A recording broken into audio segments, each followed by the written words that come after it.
The Messiah said, "When you come to know yourselves, then you will become known, and you will realize that it is you who are the sons of the living Father. But if you will not know yourselves, you dwell in poverty, and it is you who are that poverty." Yeda, halalwaya lahayam. Mga kapatid, happy Sabbath sa inyong lahat. Saan man kayo naruroon. Ako'y nagpapasalamat at muli na naman tayong nagkita-kita dito sa Zoom. Bagamat virtual na pagkikita. So, gusto kong ipahatid sa inyo ang isang napaka-iksi pero napakahalagang verse sa kasulatan. Be wiser than the serpent, but be gentle as a lamb. Maging madunong tayo kesa sa mga serpent. Ngunit, maging maamo tulad ng isang tupa. So bakit ko ito sinasabi? Sapagkat habang ako ay nag-oobserba sa mga pangyayari, mga nangyayari dito man sa ating bansa at sa ibang panig ng mundo, may napansin ako. The tip of an iceberg. Kumbaga ito lang yung dulo na nakikita natin, parang napakaliit. Pero yung ilalim pala ay napakalaki. So yung mga medyo napapadalas sa YT, sa YouTube, makikita nyo dyan na umaandar na yung so-called Catholic defenders. Wala po silang ibang inaatake. Hindi nila inaatake ang iba't ibang sekta. Wala. Tayo lang. So ano pong ibig sabihin nito? Tulad ng matagal ko nang sinabi sa inyo, tayo ay may pagdadaanan. It's not smooth sailing. May pagdadaanan talaga tayong alon. May pagdadaanan tayong rough road.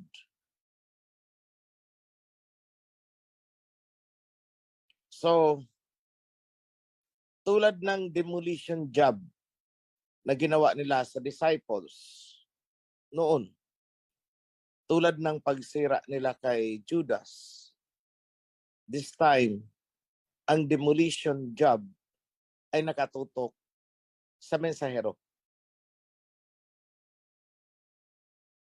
So I want everyone to be alert.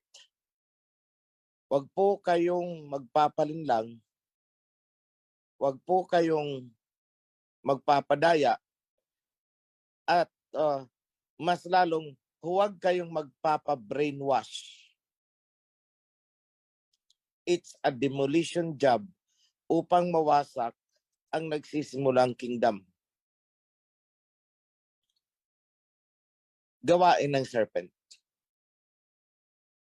Kaya nung habilin ng Messiah, be wiser than the serpent. Yet, be gentle as a lamb. So, ibibigay ko sa inyo ang maiksing kaalaman. Napakahalagang kaalaman upang kayo ay maging handa, upang kayo ay hindi kakabahan at alam ninyo kung paano sasanggain ang batikos ng mga serpents. Pagbali-balik ta rin man daw ang kasulatan, walang nasusulat doon na ang mensahero ay ang founder ng Ophirian Heritage. Wala daw, wala. Ang tinutukoy daw doon ay si John the Baptist. Kinote nila ang Malakay chapter 3. Mga kapatid, napakasimple ng sinusulat sa Malakay. Ang mensahero ay inilarawan bilang isang tao, oo, walang pangalan, pero inilarawan ang katangian, kakanyahan. Number 1, siya ay messenger of the covenant. So ang bitbit ng mensahero ay ang covenant. Yan ang number 1. At hindi po yan ginawa ni John the Baptist. So, disqualified po, hindi si John the Baptist ang sinasabi sa Malakay chapter 3. So yan ang number 1. Number 2, ang mensahero na darating ay magdadalisay ng priesthood. Hindi po yan ginawa ni John the Baptist. Hindi niya ni-revive ang priesthood. Hindi niya rin dinalisay ang priesthood. Number 3 parameter. Ayon sa Malakay chapter 3, ang mensahero ang magtatayo ng temple. Kaya ano ang sabi? Yahweh Shai will enter his temple. Sino yung his na tinutukoy? His temple. Yung mensahero po ang subject matter doon. Chapter 3 verse 1, 2, 3, 4. It is about the messenger of the covenant. So lahat po yun na binanggit doon na pamantayan o criteria ay hindi po ginampanan ni John the Baptist. So number 1, covenant, hindi po ginampanan ni John the Baptist. Number 2, priesthood revival. Hindi po ginawa, hindi ginampanan ni John the Baptist. Number 3, temple. Hindi po ginawa, hindi ginampanan ni John the Baptist. Therefore, hindi po si John the Baptist ang sinasabi sa Malakay chapter 3 na aabutan ng Mesaya sa kanyang pagbabalik. Ganun po kasimple. So wag po kayong magpapa-loko, huwag kayong magpapadaya, huwag kayong patitinag, huwag kayong magpapa-brainwash. Gawaing serpent po, purpose nila is wasakin ang nagsisimulang umusbong na kingdom because they know it's their end, katapusan nila.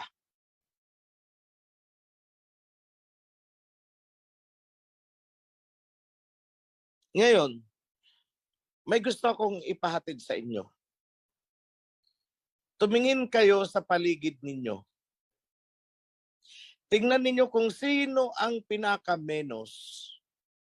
Sino ang pinaka-maliit. Sino yung sabi natin pinaka-mahirap. Tingnan nyo kung sino yung kunwari, pinaka-walang alam.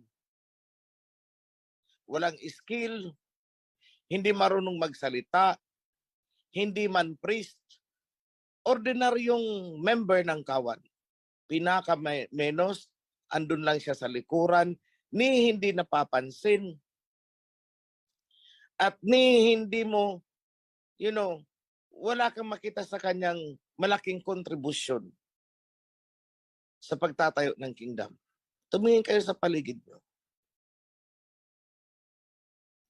Alam niyo ba na ang sinabi ng Mesaya, sa pagdating ng panahon na yan, panahon natin, dahil sinabi ito ng Mesaya, if I recall it right, sa book of Matthew, kung sino ang pinaka-menos sa inyo, siya ay higit pa kay John the Baptist.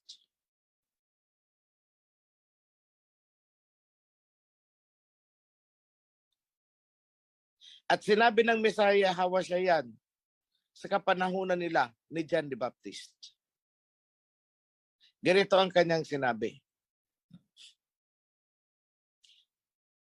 Lahat kayo, itinuturing nyo at nakatingala kayo kay John the Baptist. Pero, may darating na mas higit pa kay John the Baptist.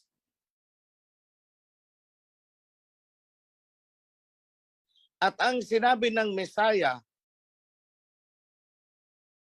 na ang pinaka-menos sa inyo ay higit pa dun kay John the Baptist. So yan ay ginagawa ng doktrina. Ang tinutukoy daw ng Messiah dyan, na higit pa kay John the Baptist, ay ang Messiah mismo, yung sarili niya. Yun daw ang pinatutungkulan ng Messiah. Hindi po.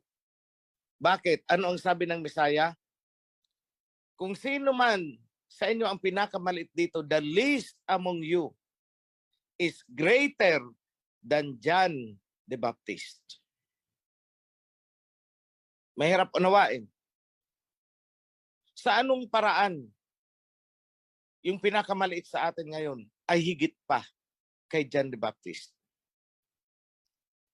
Kasi sa kapanahon ni John the Baptist, sinabi ng Messiah, walang hihigit pa kay John the Baptist sa kanilang kapanahunan noon. Pero may darating na higit pa kay John the Baptist. To the extent na ang pinaka-menos sa kawan ay higit pa kay John the Baptist. So ganun inilarawan ng Messiah ang kapanahunan natin. Na kahit ikaw ang hawak mo sa Mount Zion ay walis lang at ikaw ay nagwawalis-walis lang dyan dahil wala ka namang skill. No read, no write ka. Hindi ka naman mayaman. Wala kang maibigay. Wala ka namang talent sa pagkanta. Tanging maghugas ng kaldero, magwalis-walis, magmap. Yun lang ang alam mo. At yun lang ang kaya mong gawin. Pero ang sabi ng Messiah, higit ka pa. Nahigitan mo pa si John the Baptist.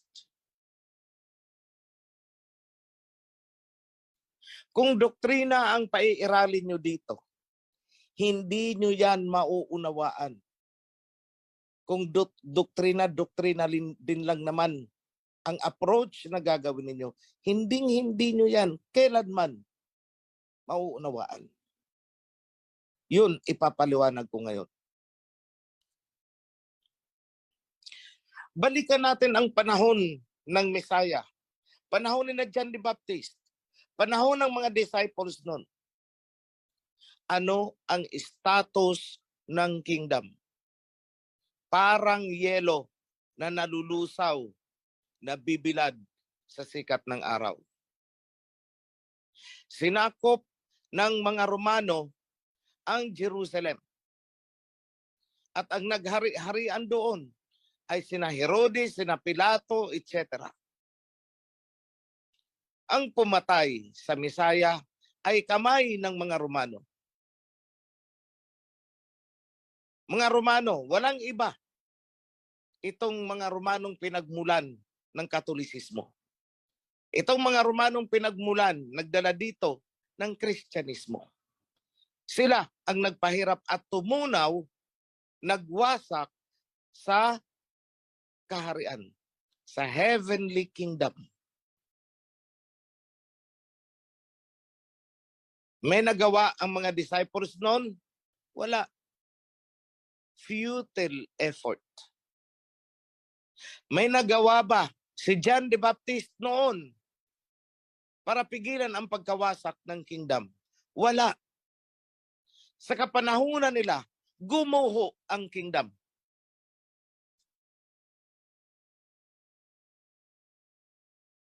Nagapi sila ng mga serpents. Pero sa kapanahunan natin ngayon, bumabangon ang kingdom. Kung kaya, even the least today, yung pinakamaliit na tao dyan na walis-walis lang ang kayang gawin at yun ang kanyang alam. Yun lang, wala siyang kayamanan. Pero kabahagi siya, kabahagi kayo ng pagbangon ng kingdom. Kabahagi kayo sa pagtatayo ng temple. Kung kaya, nahigitan ninyo si John the Baptist. Yan ang sinabi ng Messiah Hawasay noon.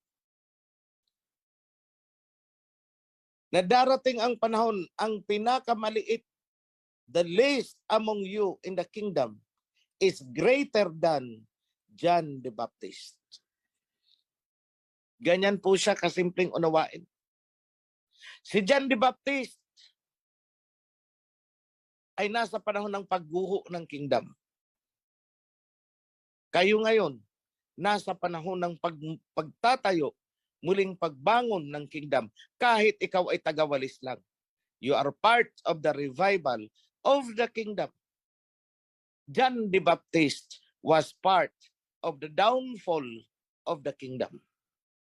I'm not saying na kabahagi si John the Baptist sa pagpapaguho. What I'm saying is, nung panahon niya, gumuho ang kingdom at wala silang nagawa. Sino man sa kanila.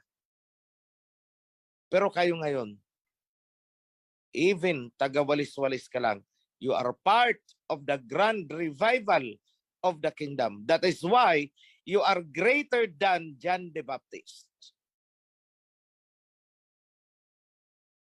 So, kung doktrina lang ang paiiralin mo dito, magwawara-wara ka ng interpretasyon yan.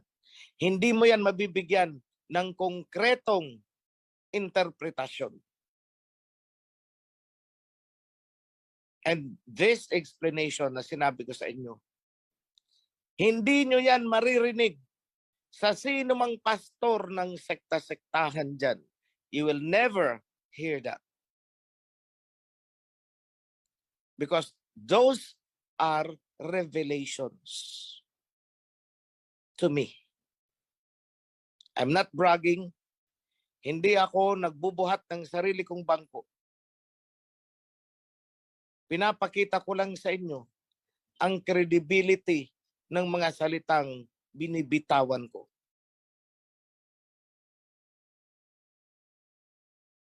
Noon, sa pasimula, hindi pa ako ganun kaprangka magsalita.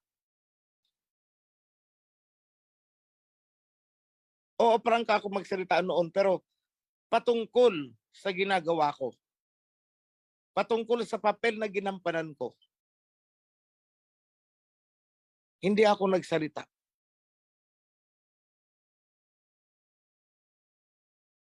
For one, it would be self-serving. Yung nga, sabi nila, nagbubuhat ka ng sarili mong bangko. Pero sa akin, hindi yun eh. Hindi yun ang iniwasan ko.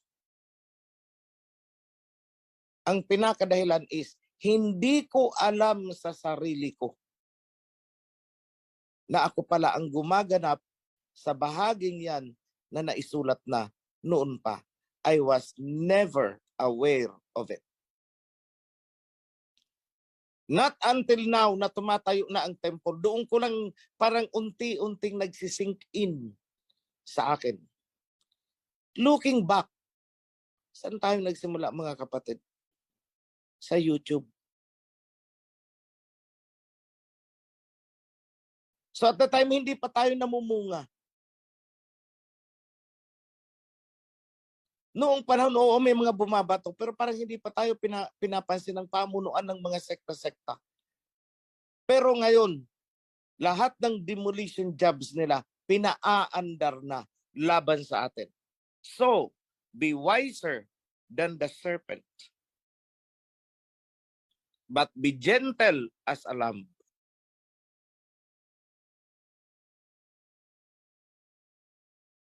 At habang tayo ay tinutuligsa ng mga to, at habang tayo ay pinagkakaisahan ng mga to, merong isang grupo na hindi pa man formal na naiaanunsyo sa kanilang kawat ay humahanga at natutuwa sa nakikita sa atin. Alam niyo ba kung anong grupo yan? The Muslims. Natutuwa sila at nagtataka, ba't ganyan ang mga kasuotan nyo? Bakit parang iisa lang ang balahibo natin? Be wise. Anong isasagot nyo? Sapagkat ang pinagmula ninyo si Ismael ay kapatid ng pinagmulan namin.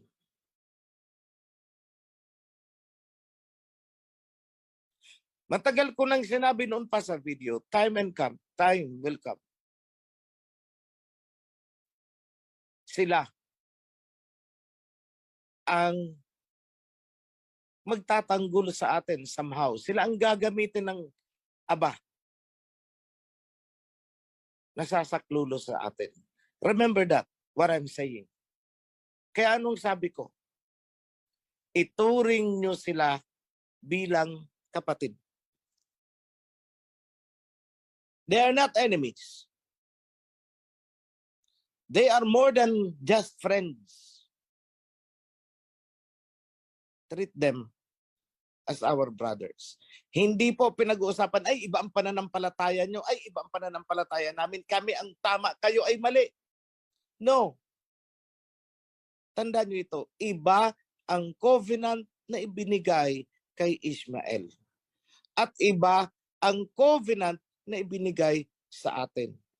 So we can never say na kayo ay mali at kami ang tama. Because it is only the Alahayam who knows the purpose. Bakit nagkaganyan? Hindi natin yan maaarok. Bakit hindi na lang isinama si Ismael sa atin? I never knew the purpose.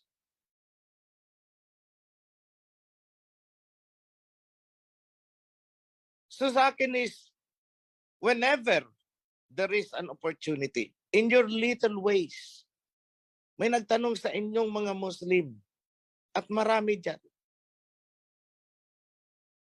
binati kayo. Sabihin nyo, I'm not a Muslim, pero tinuturing namin kayong kapatid. Yun lang, sapat na yun.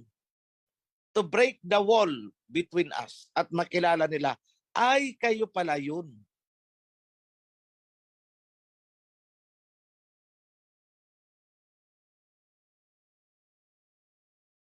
Be wiser than the serpents.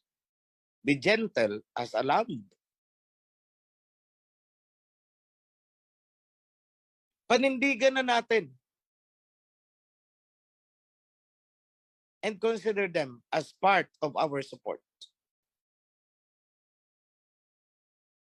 Umaandar na ang mga makinarya ng mga serpents laban sa atin. Be prepared. Yan po ang sa local developments natin. Pumunta tayo sa ibang dako. Pinakamainit pa rin, usaping Russia, usaping China, pero may nadagdag ngayon, usaping Africa at Amerika.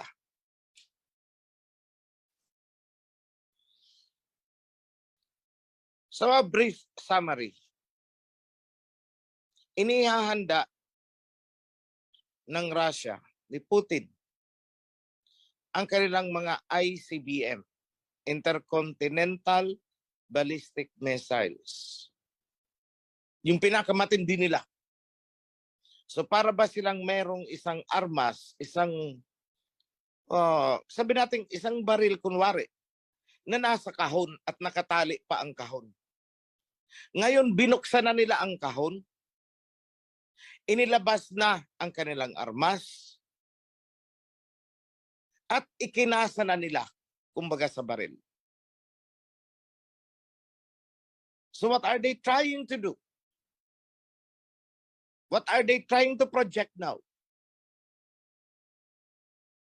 At ang armas na yan ay kanilang ipinosisyon. Nakaumang sa US, nakaumang sa Europe.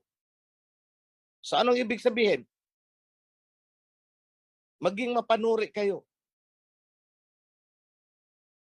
Tulad ng sinabi ko noon sa Two Witnesses series, barely 3 years ago, here it is now,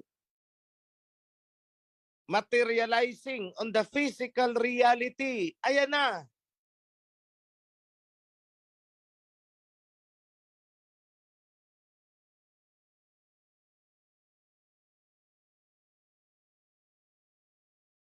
On the international level, sino ngayon ang kumakampi kay Putin? Middle East. O di ba nagkatotoo ang sinabi ko?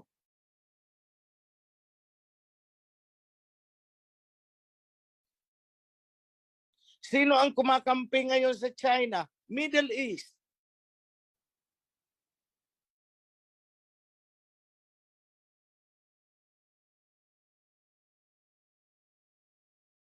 So anong ginagawa ngayon ng Amerika? Gustong agawin ng Amerika ang Africa mula sa kamay ng Russia at China.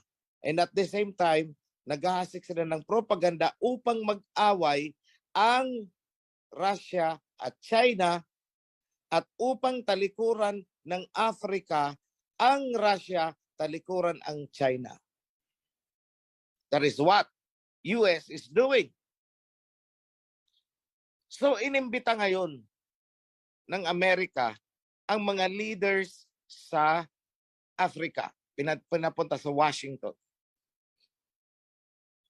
So pumunta naman ang mga leaders.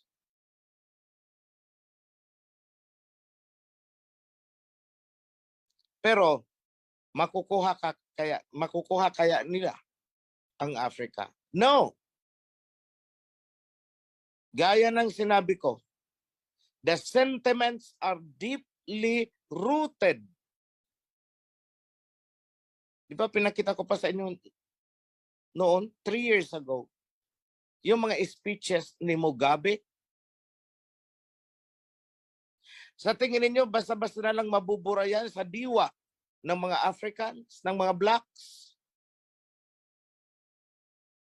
Sa tingin ninyo, ganun-ganun na lang kadali para mabura sa isipan nila ang nangyari kay kina Gaddafi, kina Nelson Mandela, kung paano inoppress ng mga whites? Of course, they won't forget. Sa tingin ng Amerika, ganun kadaling kalimutan ng mga blacks ang ginawa ng mga Europeans and Americans sa Africa. Ang daming namatay. May mga pinutulan pa sila ng braso. People's Republic of Congo, milyon-milyon ang namatay dyan. Kagagawa ng mga Europeans. Inalipin nila sa mga rubber plantation. Pag hindi naabot ang quota of harvest nung dagta, anong ginagawa ng mga Europeans? Pinuputulan ng braso yung anak ng padre de pamilya pag hindi naaabot ang quota. Milyon ang namatay. And until now, naandyan, matatanda na. May mga survivors pa, mga lolo na mga pinutulan pa nila noon. Do you think makakalimutan yan? Ganun na lang ba? They won't forget. And the day of reckoning is coming. Hindi na alam ng Amerika kung saan sila kikiling. Tumatagilid ang dolyar. Minamanipula lang nila ang forex. Kaya isang 1 peso, $55, $56. No, that is manipulated forex. Hindi na yan, walang halaga ang dolyar. Papel, panggatong. Why? Wala pong gold backup ang mga inimprentang perang papel nila. Nothing. Sinabi ko yan noon pa, 3 years ago. Balikan ninyo ang mga video ko. Pumunta ang mga leaders ng Africa sa Washington. Why not?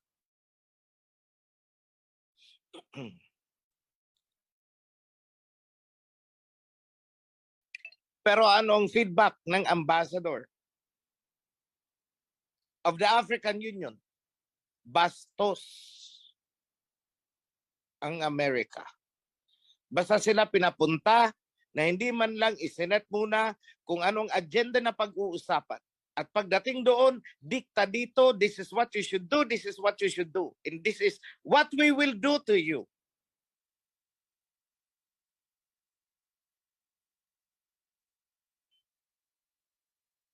Hindi na ngayon ganun kadali akitin, lukuhin, o persahin ang Africa.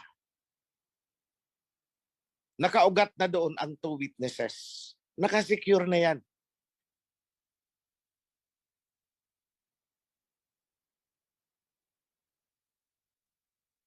Now, let's talk about economy. Ang kinatatakutan ngayon ng Europe at US ay ang padami at padaming bansa na gustong pumasok sa BRICS economy. Ano itong BRICS economy? I discussed this on my video before, 3 years ago. Minention ko na yung BRICS economy na yan.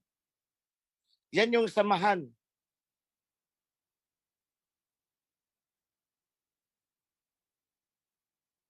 na itinatag ni na Putin at saka si Jinping. Brazil, Russia, India, China, South Africa. And ngayon, Egypt is coming in. Saudi Arabia is coming in. Argentina is coming in. Venezuela is coming in. And so with other many countries. Hindi ko may enumerate. Many. Mabubuo at magkakaisa ang Shemite territory under the BRICS economy. That will happen because that is part and parcel of the force na magpapabagsak sa modern day Babylon, which is New York. Matagal na tayong niloloko. Ang dolyar ay salaping walang gold backup. It has no monetary value. Pero binibili natin ng napakamahal. Imagine isang dolyar, binabayaran natin ng 55 pesos. Ang pera natin may gold backup, ang dolyar ay wala. Para na rin nating sinabi, ito ang ginto namin, kapalit sa laping papel na walang halaga. At yun ang ginagamit natin upang bumili ng gasoline, etc., etc. Bakit? Bakit natin ginagawa yun? Blame the leaders of our country na hindi nag-iisip. Available ang oil. When I say oil, you have crude oil, kasama natin ang gasoline dyan. Oil products yan. Mura na ibinibenta ng Russia to friendly nations. Ano naman ang ginagawa natin? Nakikisabayan tayo doon sa US. Nakikisabayan tayo sa Europe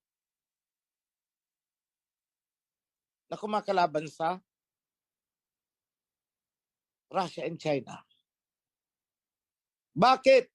Because our leaders is not aware, is totally ignorant kung anong nasusulat sa Book of Revelation.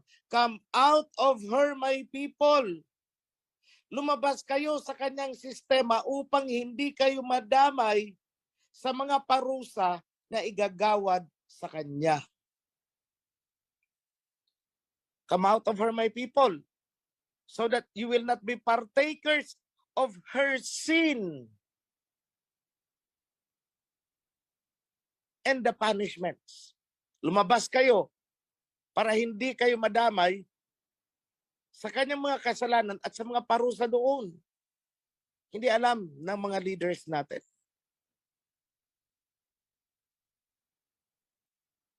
Just a week ago, pinirmahan ni Biden yung bill nila. It has now become a law recognizing with full legal recognition yung same-sex marriage nila all across the board US. So inilantad na talaga ng Amerika yung Sodom and Gomorrah nila. And I'll take you back to the time of Sodom and Gomorrah.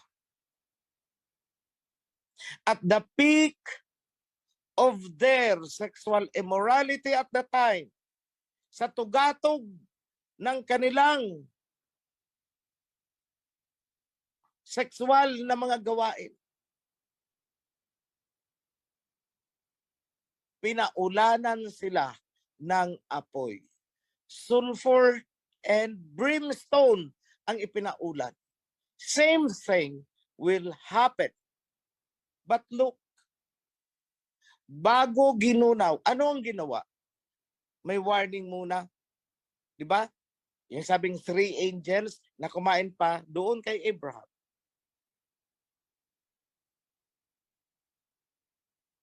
May mensaherong dumating. Celestial being na mensahero ang dumating. Tawag nila is angel. But we call it celestial being. Celestial messenger.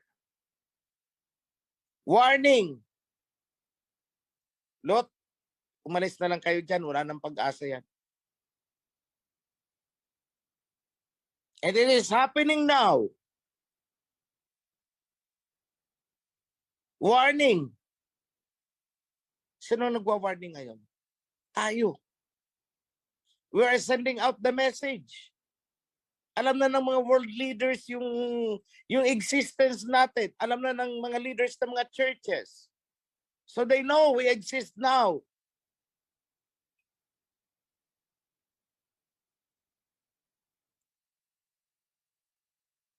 A messenger has come before the destruction of the modern day Sodom and Gomorrah. Kung si Lot noon ay pinalabas,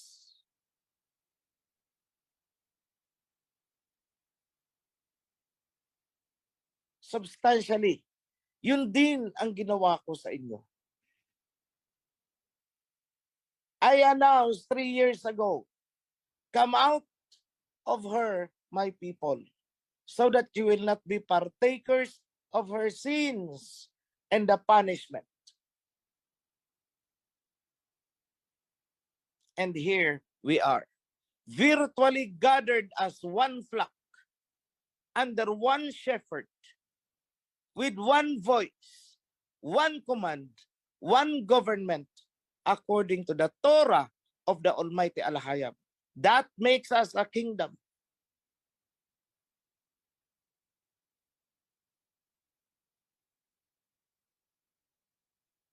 So I'm going to go back doon sa beginning verse ko. Be wiser than the serpents, be gentle as a lamb. Nasa loob ka na ng covenant. Huwag kang makikinig sa mga kung ano-ano diyang bulong-bulungan dahil malalaglag ka at malalaglag ka. Be wise. Don't be a fool. Sa Tagalog, maging wise ka. Maging madunong ka. Huwag kang tanga. Iiwanan mo ang covenant dahil nakarinig ka lang ng chismis na si OHA ay namumuhay sa karangyaan. Tama. At hindi ko itinatanggi. Comparing where I was, yes, marangya itong kinalalagyan ko.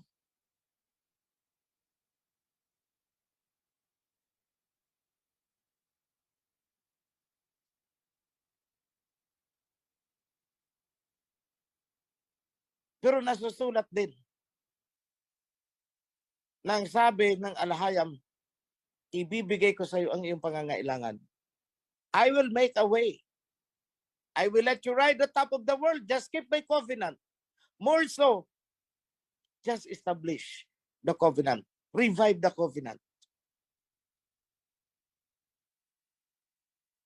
So what I have done, anong ginawa ko? Tiis, tiis, tiis, tiis, tiis.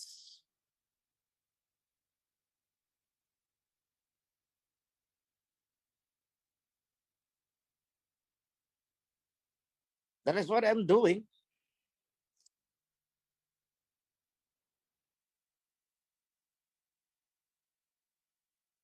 But a day is coming. Matatapos din lahat itong mga pagtitiis natin. I'm very confident. And I strongly believe. Naniwala din lang naman tayo na may Torah na maniwala na tayo doon sa lahat ng ipinangako sa Torah. Dahil kung paniniwalaan natin ang Torah pero hindi natin paniniwalaan ang nakasulat doon ng mga ipinangako ng Aba, pag tayo ay nagpasakop, sayang ang paniniwala mo. Sayang ang pananalig mo.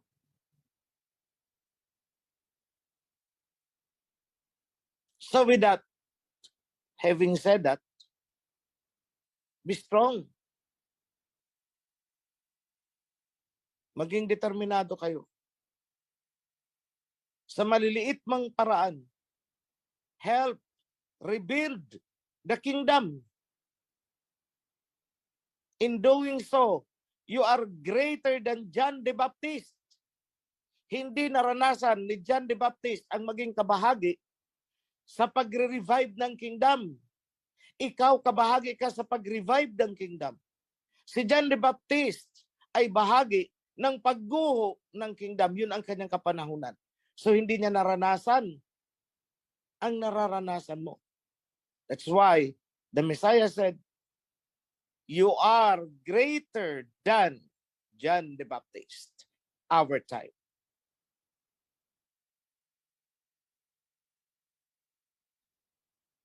You must be thankful na kayo ay kabahagi nito.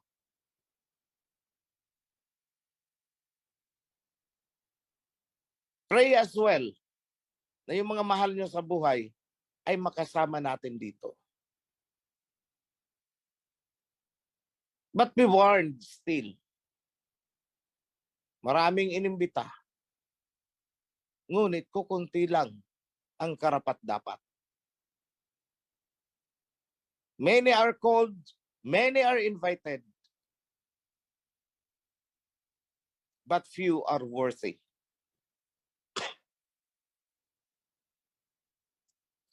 So sa aking pagtatapos,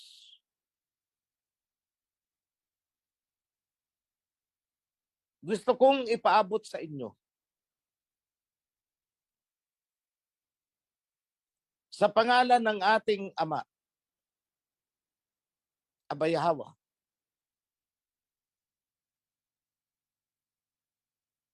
that I invoke all the blessings as He has promised para sa mga sumusunod, para sa kanyang mga righteous na pinili para sa mga taos-pusong nagpapasakop at nagsusumikap na sundin ang mga kautusan. Mula sa Prime Minister pababa hanggang sa mga volunteers in all departments, extending to the family heads, down to your servants, the entire household. Let the blessings, peace, abundance, good health,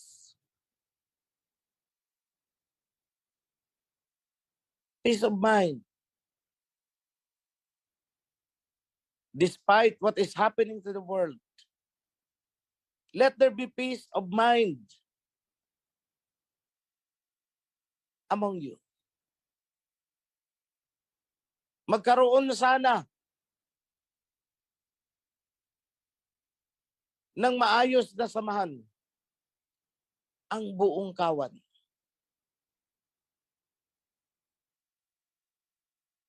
Ayon sa iniuutos ng covenant. Magkaroon ng matatag na pagkakaisa. Dahil palapit ng palapit yung mga alon na ating pagdadaanan.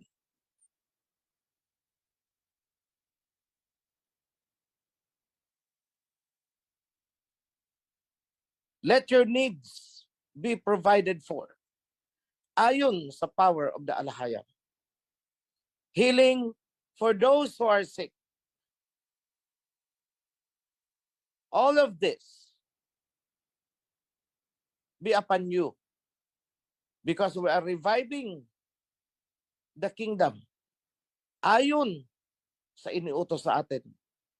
Revive first the kingdom and seek His righteousness, and all these things will be added unto you.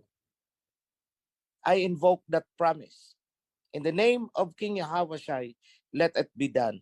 Yada. Happy Sabbath, mga kapatid. Shalom.